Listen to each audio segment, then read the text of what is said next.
What's up, everybody? Welcome to Tesla Fix. Today we have a very special episode because we're going to look into the earnings call that was held by Tesla recently. And also we're going to look into the news that a politician tested FSD 12 on German roads. Yeah, let's talk about this in this episode and let's see who's the guest. Welcome to Tesla Fix. Make sure to subscribe and like this episode. Brian is here again from FutureAZA. And yeah, glad you are here, Brian, to look into this big topic because, of course, the earnings call was held recently. And how do you think this went? Yeah, what's your opinion on the earnings call so far? Was that this week? I must have missed it. Hey, we had bad quarterly numbers. It's all doom and gloom. And a lot of the short sellers saw this as their easiest target in years. You know how it is. If the news is good, the stock goes down. If the news is neutral, the stock goes down. And if the news is bad, the stock really goes down. And they knew it was going to be bad. Oh, it's going to be terrible. Let's get our shorts in action, baby. Well, their shorts rose up a bit. They're really smuggling plums with the appearance of their shorts this week because they got burned. The actual after hours jump held through the next day and the next day and so on, at least so far. I don't know when this is coming out. But the fact that it didn't crater, there were people who sold out of huge positions at 145. I'm going to get back in at 130, 120, under 100. Are you? Because you got back in at 160. So I'm sorry your gambling didn't pay off, but that's the nature of gambling. So it was very exciting. And I don't think they saw some of the things coming, at least in the earnings call, but certainly even in the shareholder earnings report. Mm-hmm. Yeah, it was super interesting to see the jump as well. I didn't try to catch a falling knife. I just didn't do anything because my funds were limited. These goddamn dental bills. Yeah, yeah. I was short on money. That's why I couldn't jump on this one. But nevertheless, I found it very interesting what they had to say, and I think people kind of. I don't know. Do you think people are bullish more now, or how is your view on this? So let's look at the negative first. The big negative was earnings per share is so far down from before. It's just down.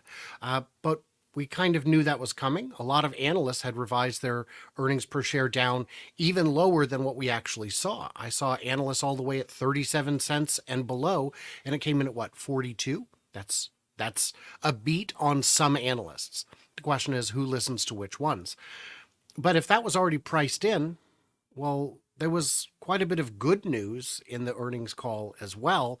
And it was that good news that pushed the stock higher, clearly. You've got a lot of even smaller nuggets. My favorite one thing I was looking for is I need to see those mega pack margins increasing because I've run the math as many ways as I can think to, and I don't understand how they could be at 10 to 15% margin, and they're not. They're at 24. And that makes more sense. And that number is going to increase because there's more of them going out the door. Maybe not the margin, but the dollars will increase. And I've seen people say, yes, but stationary storage is not a big source of revenue. Well, it's targeting something like 10 billion a year at 24% margin. That's incredible. That's over $1 million a day in profit. So I don't know. Well, almost $1 million a day in profit. So it's going to be big. And then they're projecting to increase capacity by 70% in the coming year as the Shanghai Mega Factory comes online. If that little bit of good news doesn't get you excited, that's okay because we got a whole lot of other good news in the report. Yeah, I mean, for me, at least, I think that one of the biggest catches here was that FSD is going to get released more widely. That's something I think was a highlight for me because, of course, I live in Europe and I want to have FSD here and to see it. But we're going to deep dive into that one a little bit later in the show, I think. But how do you view the news that Elon said, yeah, internationalization is a big focus also? What do you mean by, the international sales? Yeah, It, no, like the international rollout of FSD as well. oh, Mm. so Yeah, for that's years what I we've meant. Yeah. sorry, for years we've been hearing FSD. Not only is it a party trick that'll never work, and now we're seeing version 12, and the change between 11 and 12 is massive. But we've also heard nobody outside the US is ever going to get it. And then Canada got it. And now Australia has it. And now they're showing it to the regulators in Europe. And Europe has a great system of shared regulations where if it's approved in a place, it's likely approved in a bunch of places, much like it would be in the US. You can have different rules in some states, but if it's just approved nationwide, then that's even better. And another example is a lot of things that are hard to do in your state might be easier to do in California. And once California does it, you can do it too.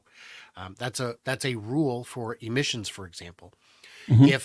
If California is allowed to do it, your state can also do it. But we're not going to do 50 different regulations. So it's exciting to think that this might be right around the corner. If Mercedes has their level 3 approved, which is, I'd love to see a report, a reviewer actually review it, not in a controlled environment. Get the car for a week and go out and test it. You're going to find it's very, very hard to find the circumstances under which you're able to actually turn it on, because they're rare. They're very rare. Low standing sun, for example, with Mercedes. That's something to really. The biggest one is you have to be on the highway Yeah.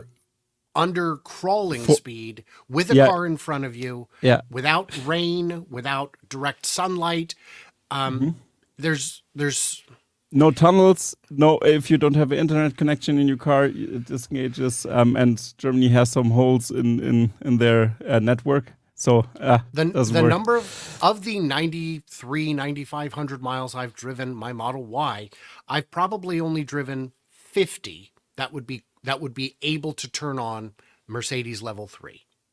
And that's and that's for a feature you're paying extra for on a car That's that is crazy. already the top trim of the top model. So it's a party trick. I'm glad they're doing it. I'm glad they're taking a step in that direction. I'm glad they're making it more normal and socially acceptable for the cool kids to try it. But you got to understand that there are very real limitations. And I have seen people say, well, they're just going to, well, this is step one. The next step is they'll increase the speed. And the next step is they'll increase, all the other things. No, the hardware is the limit. You can't just, that's, well, I'm going to buy a tiny little house and pretty soon it'll be a mega mansion with a pool. You don't have the land to put in a pool, and you can't do it. Yeah, I also agree. I think Tesla so far with FSD, and it shows. I mean, FSD 12, you've tested it, I heard.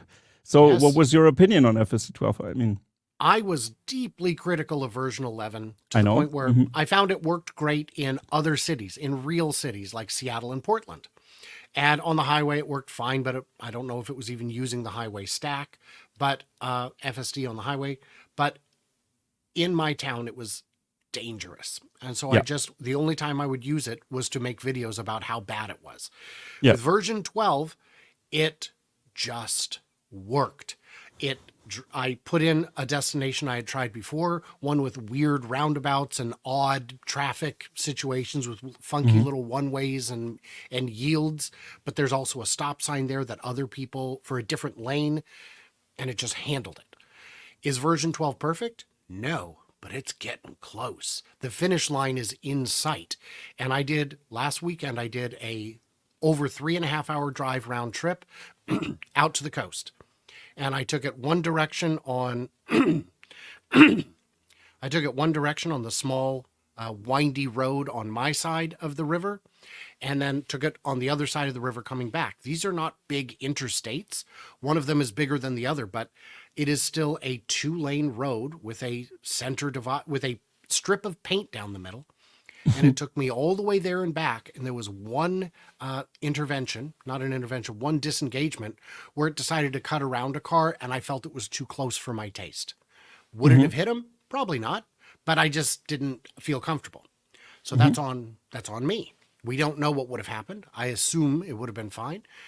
But to go 3.5 hours on roads less traveled in a empty part of the state with oncoming cars and driveways on both sides, this is real impressive. Nice. I mean, that sounds awesome. Because I'm so I'm sitting here in Europe waiting on this to come out finally, and I'm pretty stoked to see the improvements they did. And yeah, it is like Elon anticipated with FSD 12 when he did this crappy live stream test of FSD 12. That's the first time we've kind of saw something, but now getting it into the hands of all the people with lowering the price of FSD of the subscription to $100. This is crazy to like this value alone is pretty significant, I think. Do you think now that it makes sense to buy FSD still, or do you see it will be a subscription model now? It obviously makes more sense to lease rather than buy, with the exception of, do you think that 99 is going to hold, or will it be increased in the future? If you think it's going to be increased, you have to change your math. Now, the other question I saw was people saying, who on earth would spend $8,000 when you can just rent it? And the answer for a lot of people is, I don't like subscriptions. No more, please. Just, if I could just buy my Microsoft Office or my Adobe Premiere, I would just buy it. Just let me buy it. And most times the answer is once a subscription exists, there is no purchase. This is for the people who won't do that. Mm-hmm. Or the people who think it's going up. Yeah, and one other thing, the FSD transfer, that's also something. I think that's going to be scrapped sooner or later when they have the subscription model, because why should they? It doesn't make sense to, if you buy it for, let's say, 7K or 9K, you could always transfer it for the rest of your life, but that's not guaranteed, actually. So I think they're going to scrap the that you can transfer to your next Tesla, maybe for an incentive to buy a new one to transfer it sometimes, but I don't know. What's your opinion on that? Well, they asked him directly, can we have transfers? The answer was no. And I agree that if you put that in place and say, okay, these people get it, you're going to have people who don't get it who are upset. If you say, okay, everyone gets it, now you've got this secondary program you're going to have to track for the next 50 years. That's a lot of extra work for no real benefit. Where if they make it a one-time thing that's available as a demand lever here and there, great. You know, there was, they had some free charging offers to move units. They've had, premium connectivity they gave you on the Cybertruck. Great. That's, if you're buying the Foundation series and you need to throw in some benefits, do it. But there's, a lot of reasons to not offer transfer. And the biggest one is we don't need to right now. When we need to, we'll consider it. Mm-hmm. Absolutely. Okay. I mean, that's a big one. And I think what we should also look at is what was said on the earnings call, because I think this is interesting regarding you mean FSD. The good news? Yeah, the real good news. Wait a second, I have to share it like this. Yeah, so that was what Elon said about launching FSD in other regions. There are many markets that we should start selling cars in. We'll see some acceleration of that. I think this comment here is pretty interesting, because this kind of gives you a little view into how Tesla operates, how they are doing it. They need, of course, the cars on the road to improve FSD in that region, because they need also data to train their model in the specific market they're in. So what's your thoughts on this one, on this small comment here? It sounds right. Now, when you look at, we've been able to see anyone who is using FSD is training the car, because it drives and you give it nudges. You can give it a little more gas. You can disengage. There are things you can do to give it advice, to vote on what it should be doing. If you're not using FSD, it's still training in shadow mode, but that training is not as valuable as the hands-on training. The hands-on training is, Let me see if I can do it and see if you disagree. Because there are things that I might do differently than the car, and the car would take that data and say, oh, I would have done it wrong. Nope, you would have done it differently. And differently isn't always bad, it's just different. And I've seen FSD do things that I wouldn't do. It's more hesitant to go through a yellow light than I would be. And I've only had maybe 1 or 2 examples where it stopped a lot more abruptly, enough that I was genuinely annoyed. But for the most part, I'd look at it and say, if a professional driver did that, I would have let it. Do we really want all the cars being trained to charge yellow lights? I don't think that's the best approach. So, especially in places where tickets are less common, people might be more inclined to charge yellows and get a little bit into the red. And I don't think that's behavior we want the car doing. So there are different ways to drive in different countries. It's been thinking about it, it's been observing, and once this is there, it'll have the opportunity to get that last bit of testing where it says, let me take it and we'll see how it does, and you can correct me as needed. I found it very interesting also on the earnings call what they said. The employee, I'm blanking out on the name, who is for the training there. Do you know the name right now? Off the top of my head, I'm blanking. Okay, no worries. But I think this was pretty interesting because he also said that the country specific training will help, but it can do well right away, and minor adjustment via training could be necessary. But this was promising at least, and I think this is a good way of doing this, and I think Tesla is nailing it with this approach. That they have the training data and they have the most advanced system, in my opinion. I mean, it shows. You've talked about it. We've seen a lot of videos about this, and it's awesome to see this development. Do you have any thoughts on how fast it now works? I mean, how it accelerated. Mm-hmm. Yes, of course. There's 2 things you need in order to solve this situation. One is compute power, and the other is training data. It is clear that very few companies in the world have as much compute as Tesla. And those that do are not making FSD. They're making, language models and image generators and more robust ad servers. Then you've got the data. Who has this much data? Who has 1% of this much data on driving? Nobody is within the closest we can see is Waymo, which is at, as of December, 73 million miles, I think. And that's, or 7.3 million miles. 7.3 million miles versus a billion. 1.2 we saw as of the report. And it's going up so quickly. Can you use all that data? That's the harder question. We don't quite know. I've seen people saying, well, I need to see disengagement reports from actual FSD users. And I've told them that would not be useful information because I disengage on average once per drive when I arrive at my destination. I get there and it's like, all right, I don't know what you want me to do. Nothing. Turn it off. I got it from here because we're there. We've arrived. I don't want it to park in front of my house. I want to park in my driveway. Also, on a drive back from Salem last week, I wanted lunch, but I didn't know what I wanted, so I just took the off-ramp. I disengaged because I want lunch and I don't know what I want. Should that be a report that makes FSD look less capable? Because it can't read my mind? Because for the it's short not sellers, a Waymo. Yes. If it was a Waymo, you'd press "I'm feeling lucky" and see where you end up. But but the answer would be at a sponsor. Yeah, that would be good.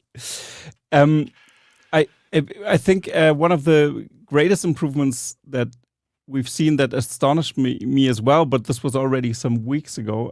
It was that people reported that it started to change behavior when using it more frequently. That, for example, it arrives into the driveway at certain times, for example, where people parked without autopilot actually. So they knew, okay, this is his home address, and then FSD parked into the driveway, and sometimes on the street, depending on the time. So it seems like it has a timing and behavior analysis as well. So I thought this was pretty interesting. Yeah. If you do the same drive, the same loop 10 times, you could very easily get 10 different results. And it's not necessarily because it's learning or changing. It's the butterfly effect. It's making an assessment on what to do based on infinite variables. And if one of those variables change, it could say, you know what, I'm going to do the middle lane instead of the right or the left, or I think it's coded in such a way that it is beyond our scope to accurately guess what it's doing under the hood. Yeah, that's true. Nothing to add here, but one thing I wanted to get into as well, because this was a cool indication for the news we got now, actually pretty recently, and that's this one. I'm going to share the screen here again for 1 second. This one that plan to release FSD as supervised in any market we can get regulatory approval in, which we think includes China as well. So here an indicator that they wanted to try that and test it. Yeah, what's your opinion on this part of the? The first part is it speaks very highly of their confidence in version 12. I can't see what 12.5 is yet, but they can. And I can see what 12.3.4 is and a couple versions before that. And I am not surprised that they are of the belief that now is the time to start rolling it out worldwide. It feels like it's gotten very close to where it needs to be, to the point where if we don't start rolling it now, we're going to fall behind on training data in those markets. And China's a very big market, and it looks like they have begun taking the steps necessary to get that approval. And also what was interesting regarding the approval front of FSC was that the UNECE actually did a decision and went further with the regulations, or the, how do you say it? It's not, they did not ratify this or anything. It's just from the UN part where they kind of make make decisions about the regulations, and this is like a benchmark for Europe then as well, and globally actually to have a blueprint how to handle this from the regulatory front. And they really made a big stride and big step there. And yeah, this paves the way actually for regulation in Europe as well. And I think we might be there soon. This is a very good signal. What do you think about this decision? One obstacle I had heard in Europe was that there was some feature that they said must be hard coded in. I don't remember if it was like stopping at a certain line or leaving a certain amount of time between two arbitrary events. But there was something that they said must be hard coded. And if Tesla can't hard code it, we can't approve it. And that is, to me, a little bonkers. And I think they need to understand that that may not be the right approach. I was explaining to my youngest son the other day how a driver's test works. And he asked, do you think I could pass the driver's test, the written one, without studying for it? And I said, no, because there's weird questions on it. One is, how many feet before a stop sign must you turn on your blinker? And is it 100 feet, 250, 400? What is it? And he said, just a while before, the normal amount of time before. I said, right, they need an answer. And if you were to try and hard code this in, it wouldn't make sense.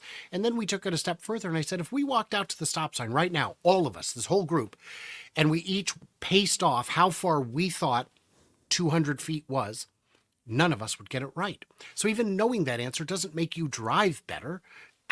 Can you eyeball 250 feet from a moving car? That's ridiculous. Sure. No. Of course, that's ridiculous. Or 100 or whatever it may be. And that's not a skill humans have, but it's still part of the test. It's still part of the law. And he asked, do people ever get ticketed for putting on their blinker too early or too late? And I said, really not. Really not. I'm sure it's happened sometime ever, but I've never heard of it from anyone I know. I've never seen it happen because you just drive like a human.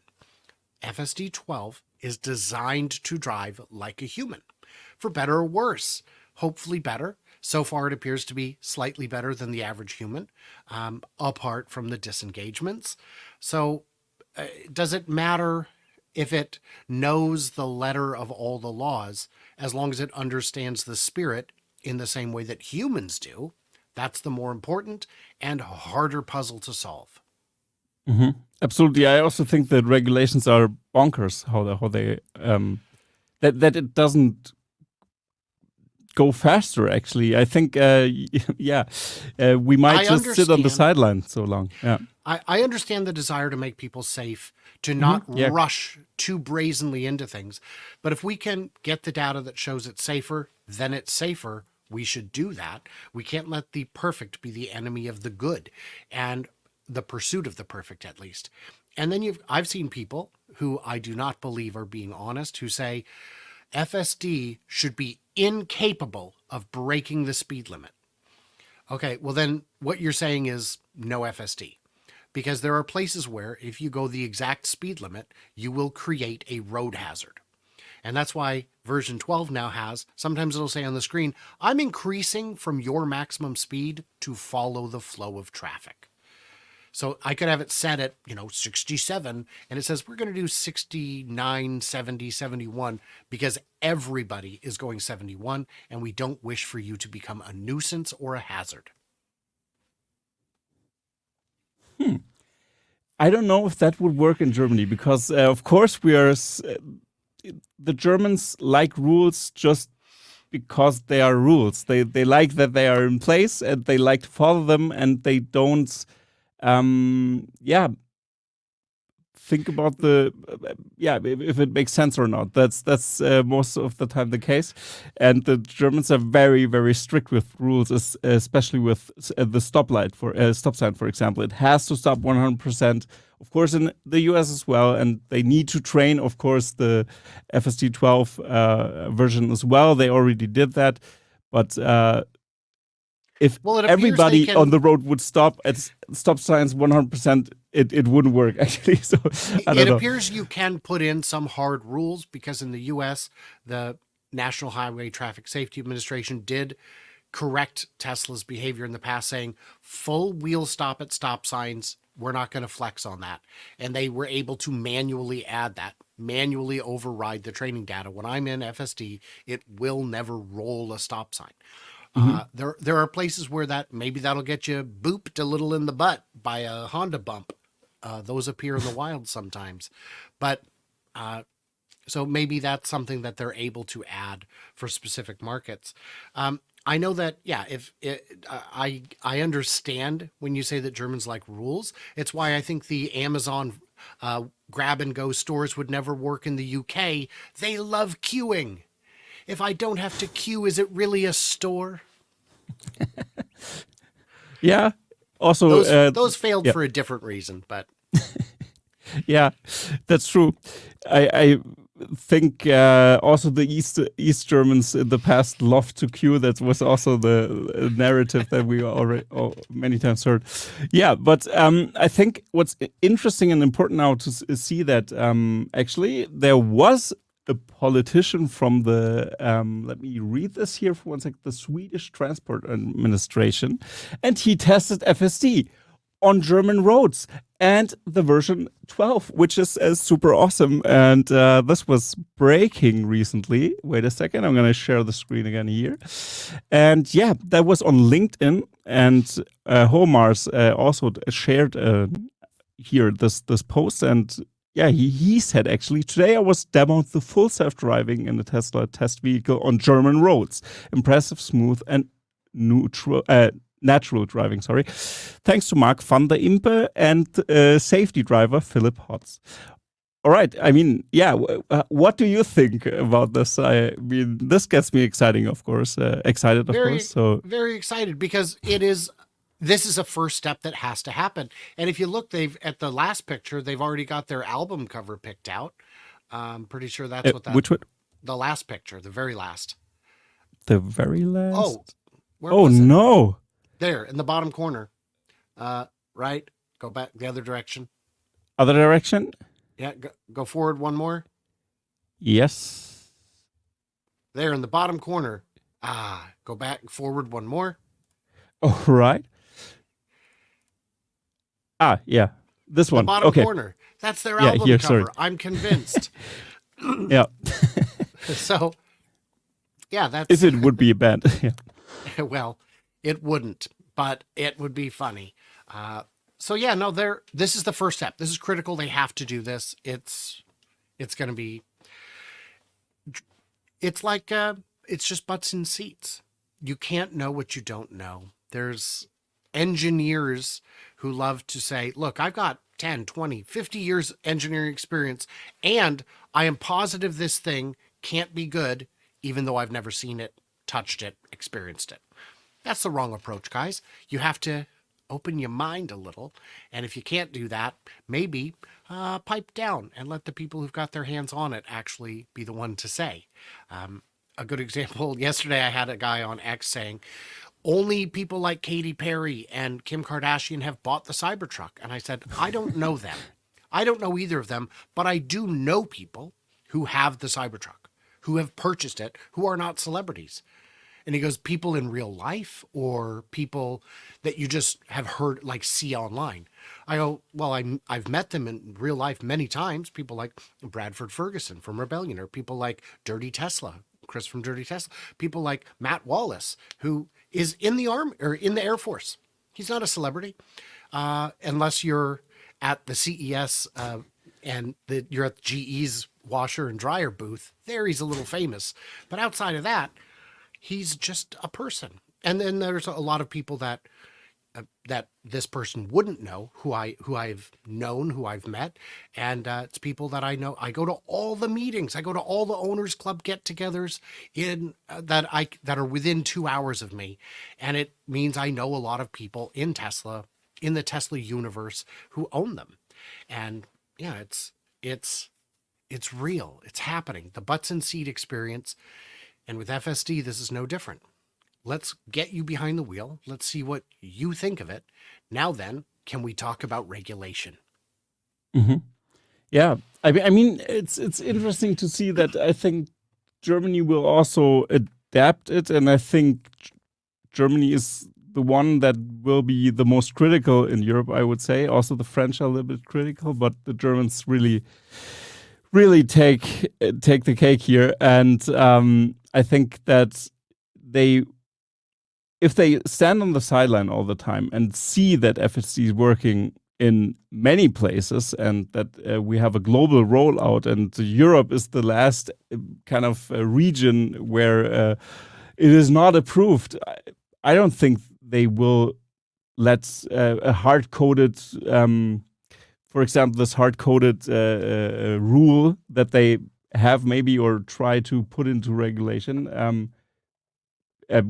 Be there or stay there. I think they're gonna maybe adapt. What do you think they're gonna do that, or what's your opinion on this front? I don't see why not. Mm-hmm. The risk you run is if it works and other markets are using it, the question will come up, why aren't we using it?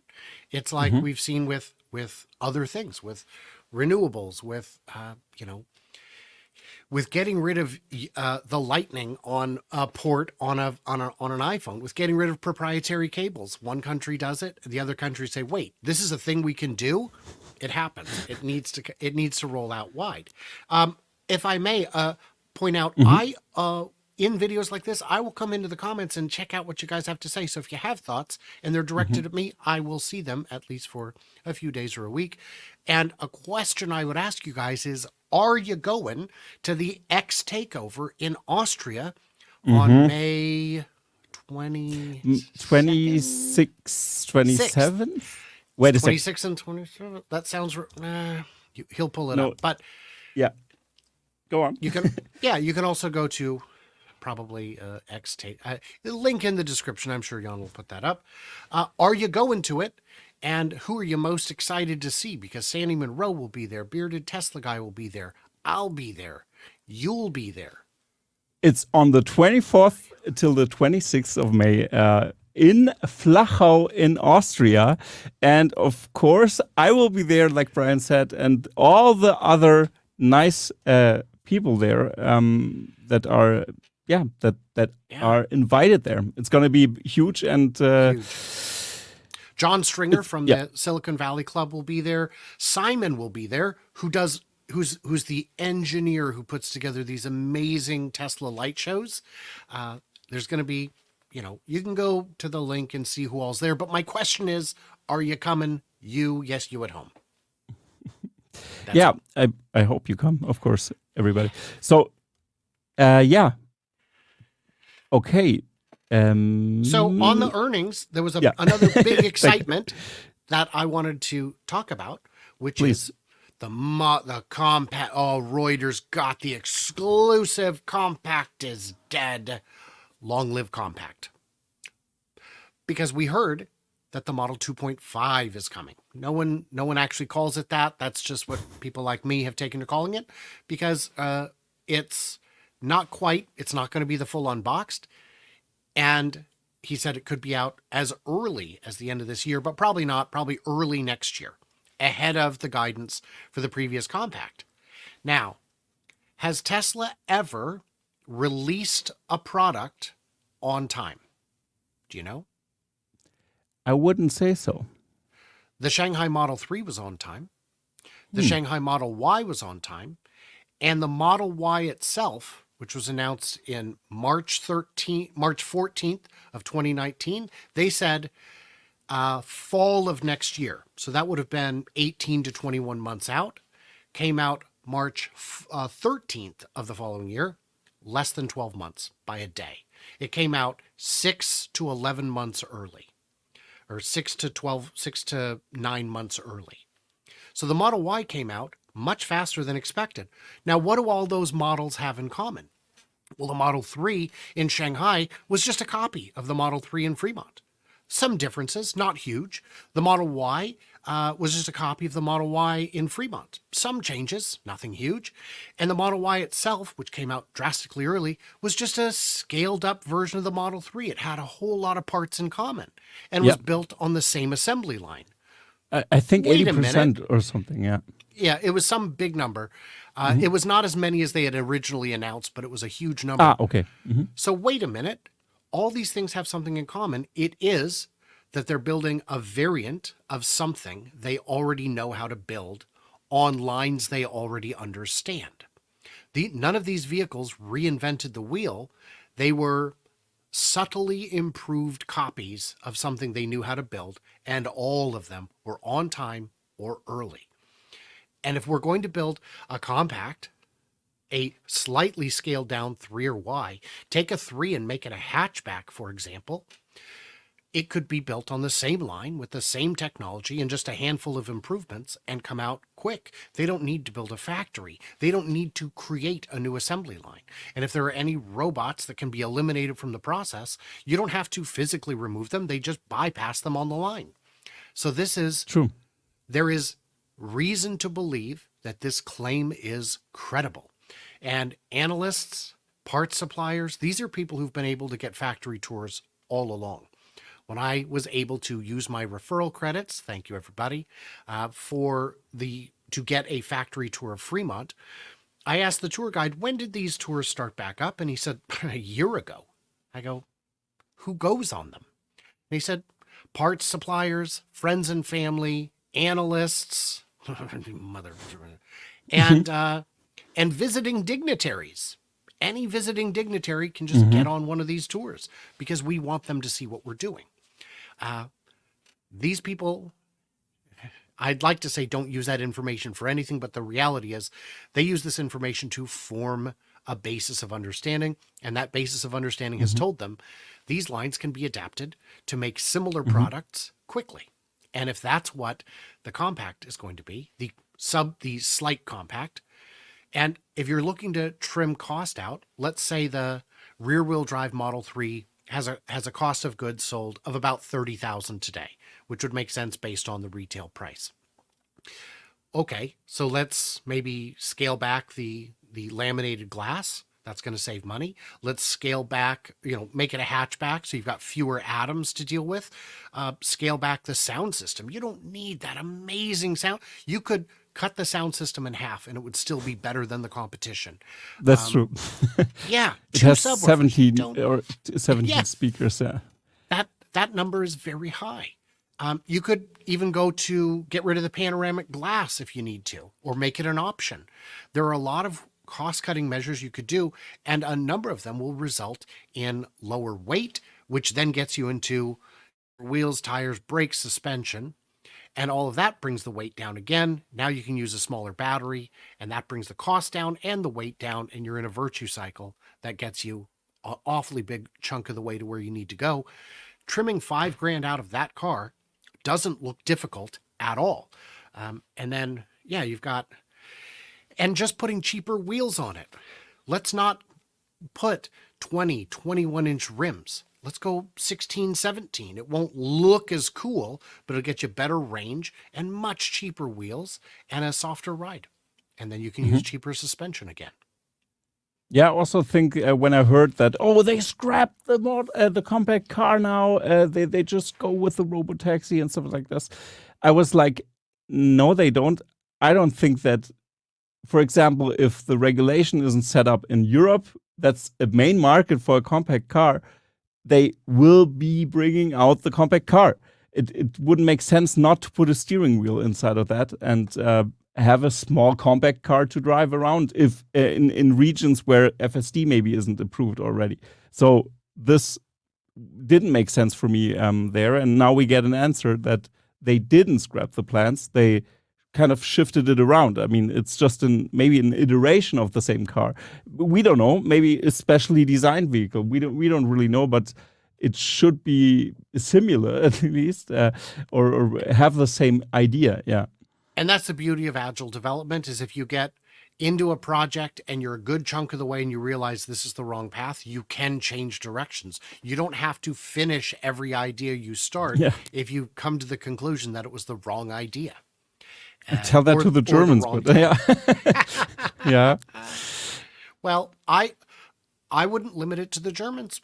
I mean, I'd say any big company, even Google and Facebook make mistakes and have difficulty turning the ship. General Electric went too heavy on their nuclear ambitions, and it sunk them. And there was a point at which they were halfway into it when they realized it was a disaster, and they said, "Well, I mean, the ship is sinking, but at least we're nice and damp." I don't know. Do you think that we will see still the unboxed process, or when do you see it? Do you have an anticipation about that? Because we have the indication that it's just not built in the unboxed process, or so what we heard information? is that every vehicle has been a step in that direction, and that the lessons learned along the way will be carried forward. I would be surprised if we don't see some new elements of unboxed in the compact built on existing lines, but we won't see the full unboxed. It would be unlikely, in my opinion, that this transitional compact, it'd be unlikely for it to get steer-by-wire or brake-by-wire. And those are two critical elements in order to go completely unboxed. So those may be the thing that holds it back. But it would still make sense to put more of the elements together before the car comes together. But we'll have to wait and see. I sure hope it has a structural battery pack, because that is a cost and weight savings. I sure hope it has front and rear castings if you're going to make them in big volumes. And it would be great if we were just able to use the same front and rear castings as the existing models, but I don't know if that's possible. What I found so interesting about the unbox process in general is that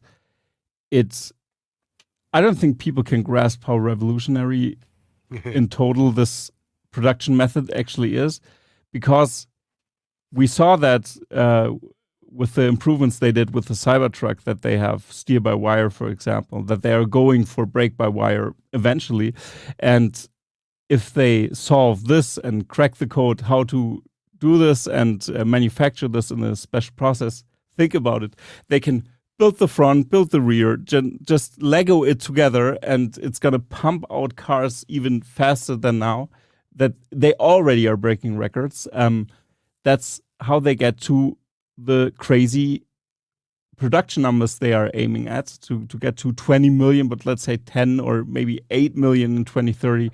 It doesn't matter, actually. They're going to solve that. And I think this production method is, I think, also maybe not as revolutionary as FSD itself, but it is a game changer, because this unlocks every vehicle category you can think of. You can make a van. You can just expand the battery base and put the wheels on when you have steer by wire and brake by wire. And Yes. that's Here's something I wanted to say about the unboxed.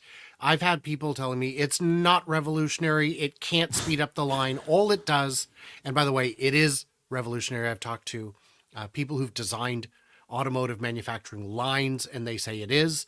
And I believe them over some random clown on Reddit who won't share their credentials because they don't have any. But the reason it will speed up the line is because what slows a line down? Mistakes. Anything that can go wrong on a line will. If you've got all the pieces put together in advance and you have fewer steps on the final line, it will move faster. There can be times on a line when something screws up 30 cars down and it backs up to my station. That's unlikely to happen on an unboxed line, because you can see, look, I'm down to 6 assemblies. I should probably have 10. The computer will know that, and it'll prioritize your assemblies if you're getting low. It knows what to do. The whole system is smarter than any person in a given station, because it's able to look at a picture broader than a human can with their own human range of senses. So if you've got, the day starts, you've got 10 pieces at each station, and you know how long it takes you to make each of them, it can just flow better. And even Sandy Monroe was pointing out, you'll get people leaning up against the car that might scratch the car. Now you've got some rework to do.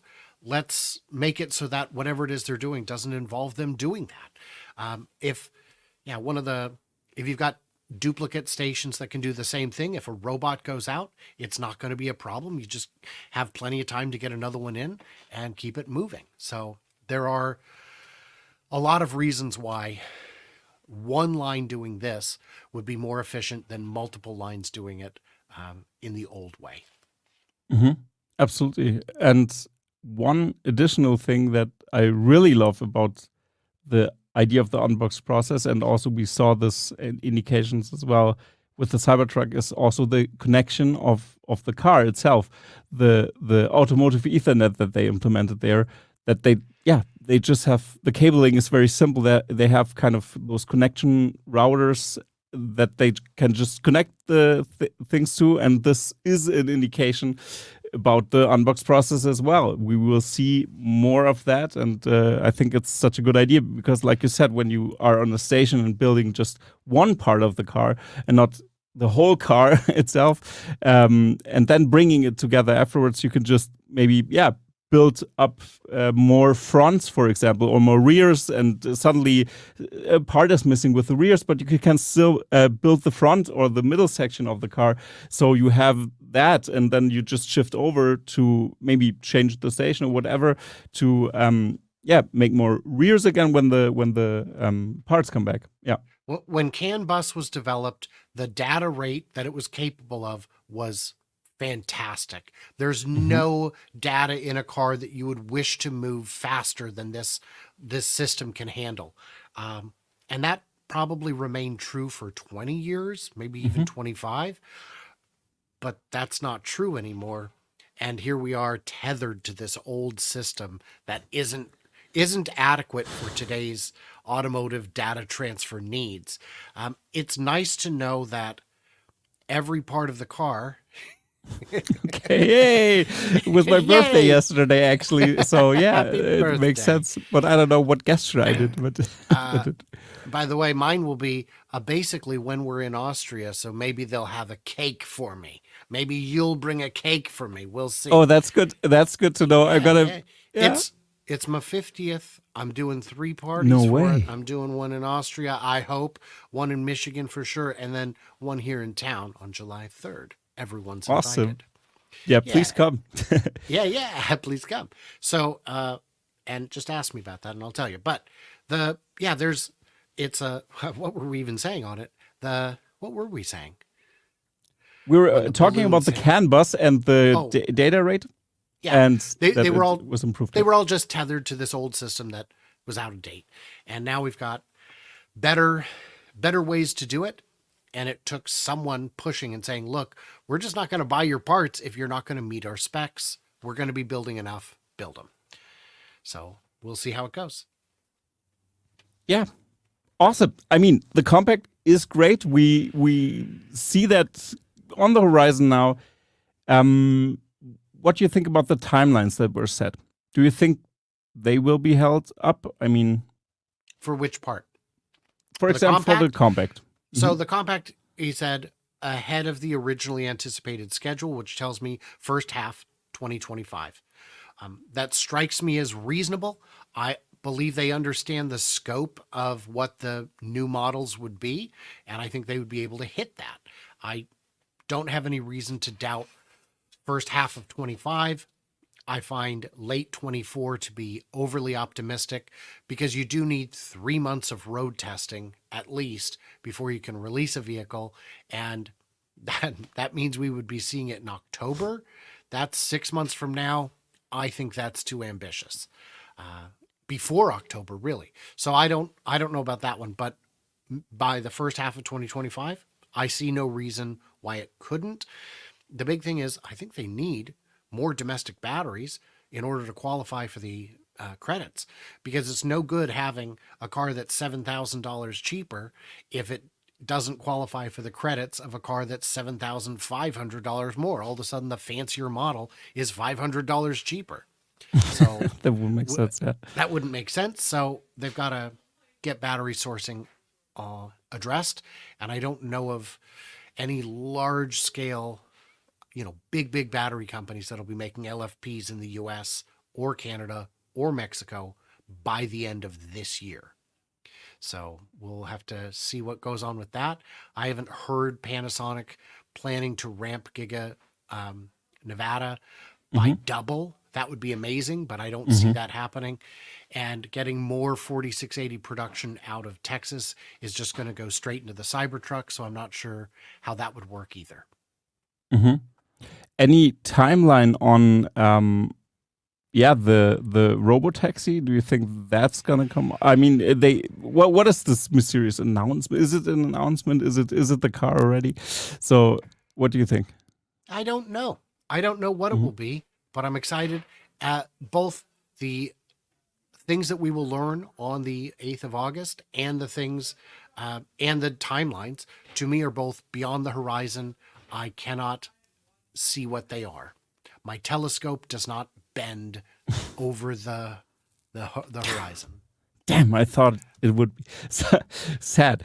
But what was also a big highlight from the earnings call that you thought this is worth mentioning? There was a lot they talked about. Yes. But yes. what was your biggest thing? Sure. Look at all this compute we've bought. Look at all this compute we have. And if you back the numbers out, you'll see, wait a minute, is 25% of all that compute Dojo? And it looks like it might be, which means Dojo is already scaling, which would be about a year ahead of where I expected it to be based on conversations I've had with chip developers at IBM. So that would suggest that they've got a few things sorted out that were big question marks. What we don't know is how power efficient Dojo is. We don't know how well it's working, but we know it's there and it's running. We don't know how many chips it took to get to that level of compute, but it appears to be on track. And of course, as soon as you finish Dojo, those designers are already working on Dojo 2, maybe even Dojo 3. They might already be in early fabrication of Dojo 2 or 3. So I don't expect to see announcements of what that chip is, because that chip is not going to be commercially available. You don't need to release the specs. The only spec you need to release is, if you're going to be selling it as a service, here's what we charge for this much compute. It's the only thing that matters.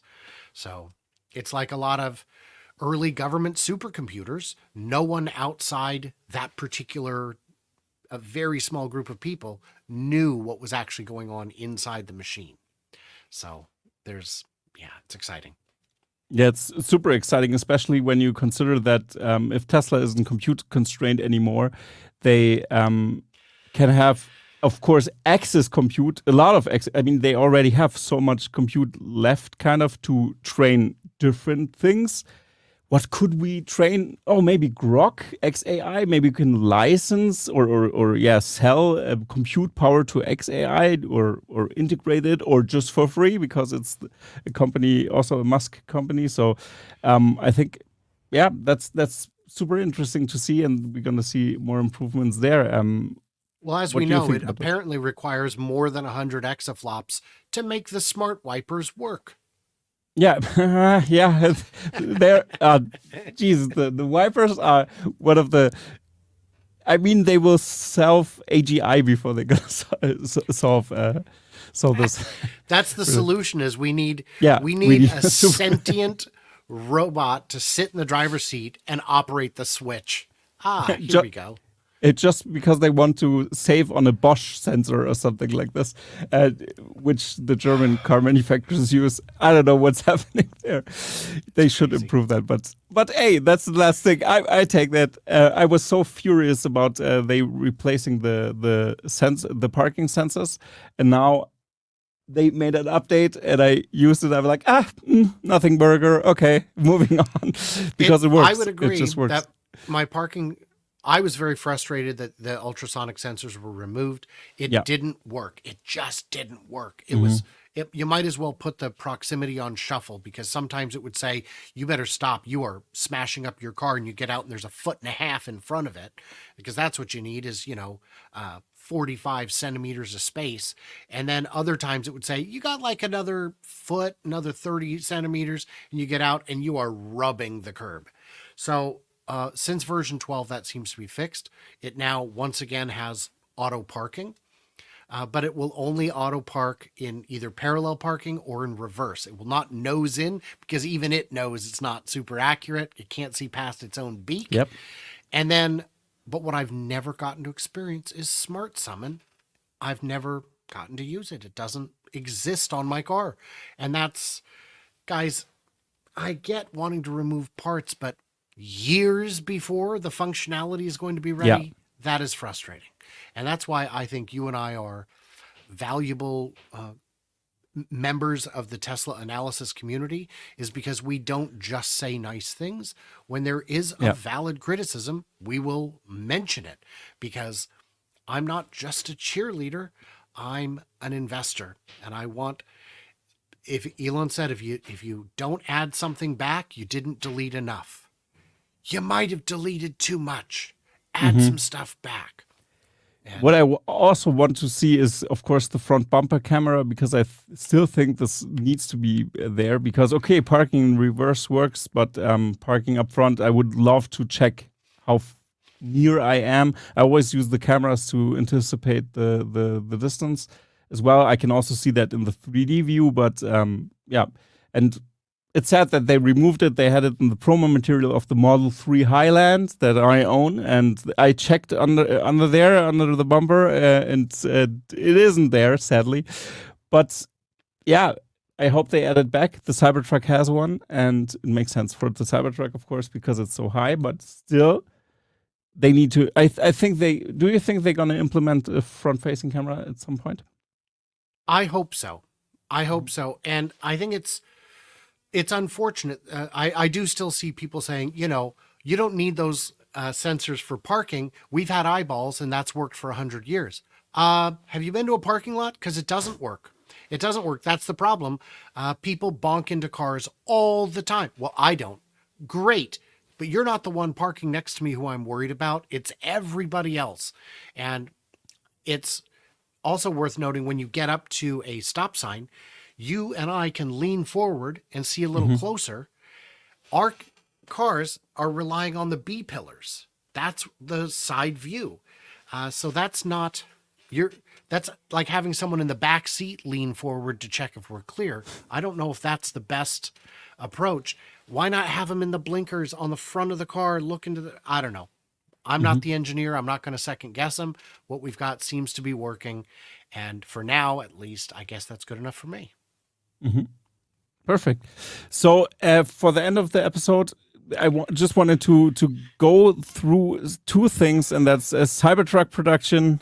We have it. It was set in the earnings, so 1K Cybertrucks per week. Awesome. Yeah. Yeah. Are we on track with the Cybertruck? Yes. So I've been saying, what did I say? 79, 89,000, whatever it was that I was saying, holds true. There was a supplier, Bob, Bob from Bob's Bibs from and Bibs and Bob's. Bobs. Yeah, of course. And he said that they were told to expect, I think it was 89,000 for the year. And a lot of people criticized my take on that number. And there's nothing to criticize. It's just repeating something I have heard. It was not my in-depth analysis because it was too early in the ramp to know what the actual run rate would be in the future. But it appears to be on track because we're only in April and we're already to 1,000, which is an annualized rate of 52,000. So we only have to make up for those first few months of lower production. There's no reason to suspect we would stop at 1,000 a week. That doesn't make any sense. Clearly, by the end of the year, that rate will be higher.